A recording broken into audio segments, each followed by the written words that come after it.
What's going on, ladies and gentlemen? Welcome back to Random Binder Scraps. This is Chris coming at you with another video, and today is a pretty simple one. This topic is a little bit borrowed from one of my favorite new gaming podcasts called Games Over Plastic. It is hosted by Midnight, Sean Mason, and Hodge. Very talented guys, funny, smart, intuitive guys, so shout out to them, big fan of the show. And one of their topics recently was gaming sins. And I obviously, I've gone over on this channel a couple times. I had ADD as a kid. I played plenty of sports and wrestling games. That took up a lot of my time. And I didn't beat many of the tentpole games from when I was a kid. Never touched a Final Fantasy until very recently. No Dragon Quest, no Metal Gear Solid. Some of the big ones. A lot of mascot platformers I'm hit or miss with. But I thought it would be fun to tackle 3 gaming sins for me personally. And obviously, it's like I haven't beaten Final Fantasy VII, but the thing about these gaming sins are they are games that I love the rest of the franchise, and it's an absolute sin that I haven't, completed the series, especially when they're so well acclaimed. Like, there are some spin-offs that, I don't really need to beat. A fun honorable mention is Gears of War Judgment. The Gears of War original trilogy is among my favorite games of all time, easily. And I just never quite got caught by the spin-off made by, I think that was Flying Wild Hogs. It's good. It is good Gears. It is more Gears, but that's not a great example though, because the first game on my list is Red Dead Redemption 2. And the thing about this game is Red Dead Redemption 1 is in my top 5 games of all time. It used to be 3. It is probably the top 3 most impactful for me, for sure. I would put it right next to Ocarina of Time and probably Mass Effect 2, in terms of the games that completely broke my brain open and showed me what the medium can do. And I knew video games were great. I never thought they were too kiddie or anything like that, but the way that people talk about Metal Gear Solid 1 or Metal Gear Solid 2 is how I felt about Red Dead Redemption 1. The crash course is that my brother brought it home saying it got these amazing scores. I don't remember, like 9s and 10s across the board. One of the best games in recent memory. And I was like, I don't know what the hell that is. I don't know what Red Dead Revolver is. I don't know what this is. I didn't make the connection. It was from the Grand Theft Auto developers, and I didn't particularly give a shit. So here I was it 2011, 2009? So here I was in high school, hadn't beaten a game in years, probably all the way through. Was always starting and never finishing. And this game completely blew me away. I thought it was going to be a Wild Wild West Grand Theft Auto simulator of killing a couple cattle, accidentally lighting my horse on fire and shooting a bunch of bandits. But from the jump, John Marston became a top fictional character for me of all time. Was absolutely compelled by his story, his character development, his trials and tribulations. If I were to write a grand work of fiction, it would be someone like John Marston, for sure. Absolutely loved it, loved the story, loved his relationships in that game, and loved how it ended. No spoilers at all. And then you get to Red Dead Redemption 2, one of the most hype game announcements, game rollouts, and obviously has its naysayers for how long it is and how slow it is, but I fell in love with that first hour, 2 hours when I brought it home. I traded in my VHS Xbox One for the Xbox One S, and it came with a copy of Red Dead Redemption 2. That was a win-win in my book. Brought it home, was absolutely in love with it, but that was at a time where work was crazy. I was always on the road, and I just didn't have time to dedicate 80 hours, 50, 75, 80 hours to this cowboy simulator, and I just fell off of it and I had no idea where to pick back up. So it's been that and The Witcher 3 are side by side with these long ass games that I own, and they keep getting patches and performance updates, and it would play so well on a modern computer. It's always on sale for the ROG Ally.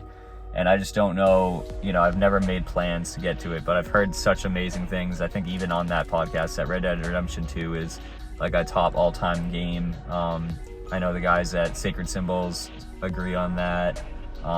Basically everybody I talk to. So it is my easily biggest gaming sin that I haven't played the follow-up to / prequel to one of my favorite games of all time. So that is at the top of the list, and from here it's a bit more straightforward. The second game on the list is, what is it? What the fuck is it? Oh, the second game on the list is part of my favorite series of all time. My favorite game of all time is Legend of Zelda Ocarina of Time.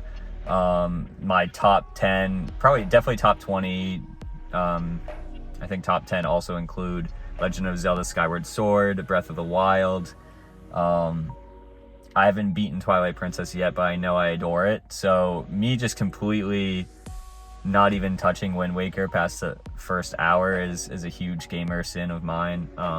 When it came out, I was a bit younger and I didn't care about the art style as much, but him just being a kid and realizing he wasn't going to turn into Adult Link, which is one of my favorite moments of Ocarina, and I was just gathering pigs and living as an island boy. Like, I was all set. Like, I just couldn't be bothered, and I didn't care what came of it. So I guess, yeah, I didn't love the art style as a kid. I wanted something gritty and Twilight Princess-like. So that's a big one, and I actually do have definitive plans this summer to play it after Stellar Blade for sure. And I think after that, so it goes Stellar Blade and then Plague Tale Requiem, finally getting back to that.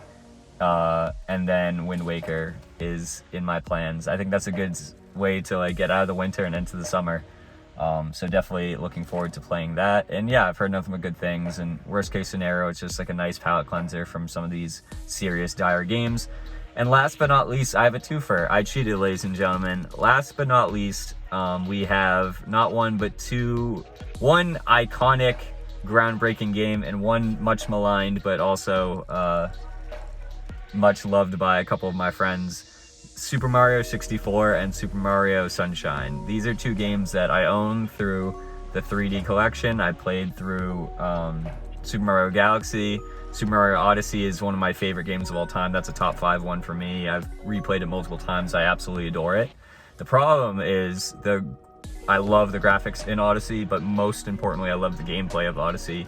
I think it's unbeaten in terms of how satisfying it is to play. I've heard it's extremely easy in most, Mario fans' opinion, but what can I say? I absolutely adore playing the game itself, and I don't get that when I've gone back to 64 and Sunshine, and I'll try again. When I had my N64 back in the day, I still do. We were much more of a Banjo-Kazooie household, Banjo and Banjo-Tooie. Loved them, so like while it was so expensive to get Mario 64 by the time we would have bought it ourselves.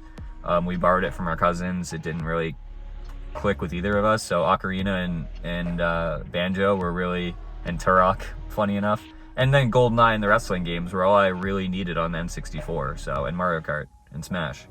So like I never really felt the need to play Mario 64, and then we've talked on both channels about my GameCube history and how shitty it is, so definitely want to rectify Sunshine. That's another summer GameCube game apparently that I'm going to play this summer.